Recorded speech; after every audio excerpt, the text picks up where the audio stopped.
Hey YouTubers, it's Charlie. This is going to be my Doctor Who episode 11 video. If you didn't know, this was the first part of a two-part finale, so there is one more episode next week. So just careful for spoilers if you haven't seen the episode yet. Rule number 1 of dying, don't. Rule number 2, slow down.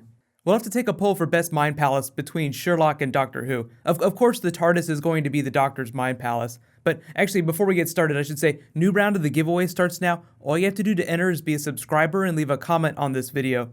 So super high concept episode that answered a bunch of questions. I think the thing I was most happy about, in addition to the big twists, were that it actually gave us some really big answers, especially the hybrid and the confession dial. Those are really two of the three big reveals in the episode. There were like three big reveals, the last one being what was on the other side of the confession dial. So top 5 WTF. Number 5. The Doctor materializes in a mysterious tower that reconfigures itself. The way they play the episode, you think he's been trapped there by someone else, but then you gradually learn that it's a closed energy loop and it's a trap of his own design. I'm trapped in a puzzle box with no way out, or I could be in hell. It must be Christmas.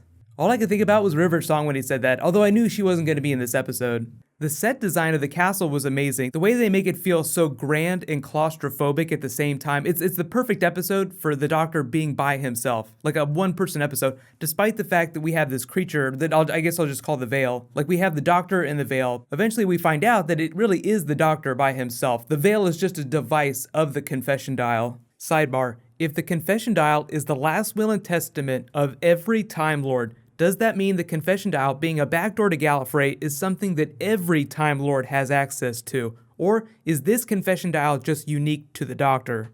Somebody get Moffat on the phone. It reminds me a lot of the episode Listen from Series 8, where we get to see the Doctor by himself working out problems on the chalkboard. Like, what does the Doctor do when he's by himself? Well, he talks to himself a lot. But the twist, and on to my number 4 WTF, is that Clara speaks to him inside the TARDIS Mind Palace. So Clara did come back, but she is Mind Palace Clara. She's completely a creation of his mind.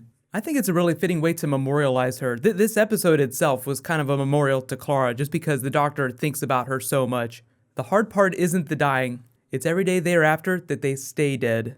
Who else thought it was a little mysterious that his handwriting was so perfect on that blackboard? That's the minute I was like, okay, this is probably Clara's handwriting. They made the reveal later on, and she ends up speaking eventually and then touching his face, but it's all in his mind. And deeper in the episode, they do this weird thing where the blackboard is actually inside the castle. So it's really hard to tell whether the Doctor's reimagining himself running through the castle or if the blackboard itself is inside the castle. It's such a high concept episode. It's so much fun.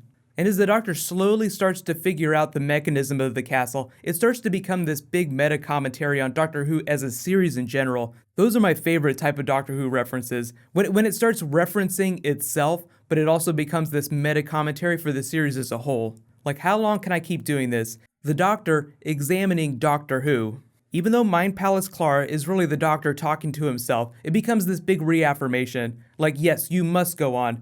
Can I lose this once? No, you can't. Speaking of Mind Palace cut twos, let me know which cut was your favorite. Like when he jumped out the window, like the first time he digs that grave and the Veil almost grabs him and it just slam cuts to the Mind Palace TARDIS. Well, that was a close one. On to my number 3 WTF, the Doctor discovers that the only way to stop the Veil is to make confessions, which makes sense now that we know that the Veil was a device of the confession dial. Just the confessions in general were amazing, especially early on before he starts talking about the hybrid. Fine, I didn't leave Gallifrey because I was bored. I was afraid. That's really the point where the episode starts to get really scary. It's not so much like him realizing that the Clara painting is 7,000 years old. It's once he starts to put the pieces together of the closed energy loop. The stars are all in the wrong place. How long have I been here? So on to my number 2 WTF, the Doctor realizes that it's a closed energy loop and that he's the only one in the prison and he's been there for forever. All the skulls belong to him. That's the moment when the episode stops being comedy horror and just starts being pure horror. The Doctor was that mysterious figure at the beginning of the episode that plugged himself into the transport device to pull another copy out.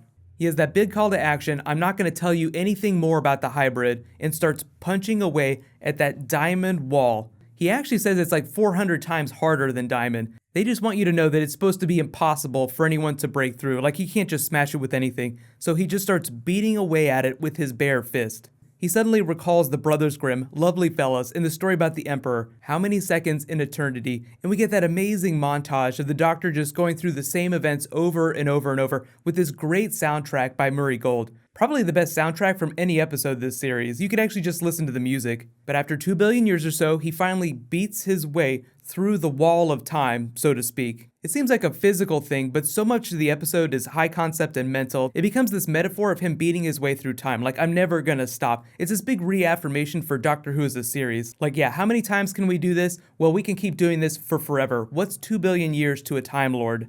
I feel like that's a big wink to the fandom. Like, we are never going to quit. There will always be some form of Doctor Who. But he beats his way through a wall, and it forms this portal out of the confession dial onto Gallifrey. And everyone's like, oh my god, everyone like flips their shit. So of course, on to my number 1 WTF, the Doctor calls himself out as the hybrid. You had a prophecy before the Time War that a creature would arise, a hybrid, half Dalek, half Time Lord. The Daleks, though, would never allow that to happen. I confess, I am the hybrid, destined to conquer Gallifrey and stand in its ruins. If you hadn't flipped your desk over in excitement yet, I feel like this was the moment. Let me know when you guys figured out that he was on Gallifrey, though, before the camera turned around to reveal the city. For me, it was really when he told the boy to run to the city, like when he gave him that message. Tell them I'm coming and I want my way. I'll say most of me, throughout the episode, knew he would probably end up on Gallifrey. I just didn't know how it would happen. I didn't realize that the confession dial would be the MacGuffin to get him there.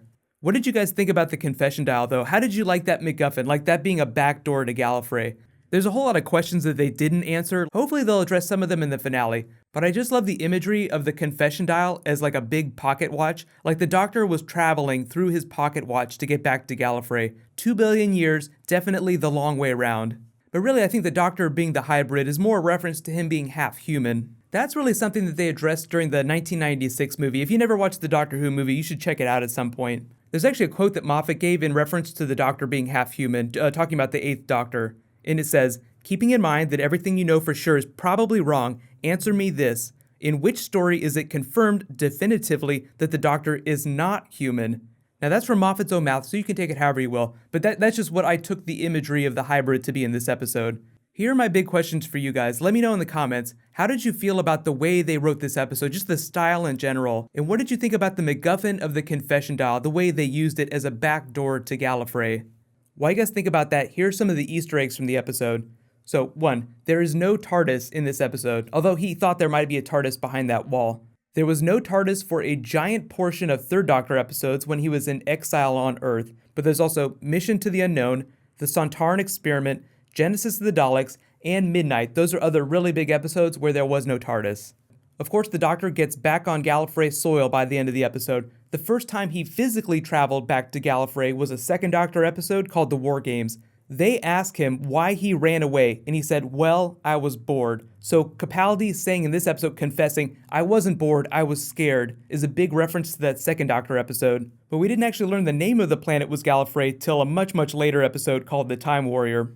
And it's not really an Easter egg, but just, fun behind the scenes fact about making the episode. The actor that played the Veil is the same actor that played Colony Sarf back during Magician's Apprentice and Witches Familiar. Depending on what happens in the actual finale, we could see some references to the 4th Doctor, because Tom Baker actually did travel back to Gallifrey without a companion. So there have been Doctor Who episodes with him back on Gallifrey by himself. But I just love the tease at the end of the episode, as if he's going to conquer Gallifrey and stand on its ruins. So all in all, great episode. I really hope the last episode, episode 12, really sticks the landing. We do have the Christmas special, but that's really going to be its own thing, like its own River Song story. The other big thing you need to keep in the back of your mind is who is going to be the new companion. Moffat has probably already found them, but we might not see them till Series 10, Episode 1. So my next video is going to be Episode 12 next week, then I'll start doing some Christmas special videos. I know a lot of you have been asking for some Sherlock Christmas special videos. I'll start doing that too, especially once we get into December. Congratulations to last week's giveaway winner though, Supergirl. You win a $20 Amazon gift card. Be sure to private message me on the back end of my channel so I can get your contact info. Just in case you guys haven't seen, there's been a whole bunch of big trailers to drop in the last couple of days. You can click here for the Captain America Civil War trailer, and you can click here for my Doctor Who Series 9 playlist. Thank you so much for watching, everybody. Let's high five. I'll see you guys later tonight. Long way around, I promise.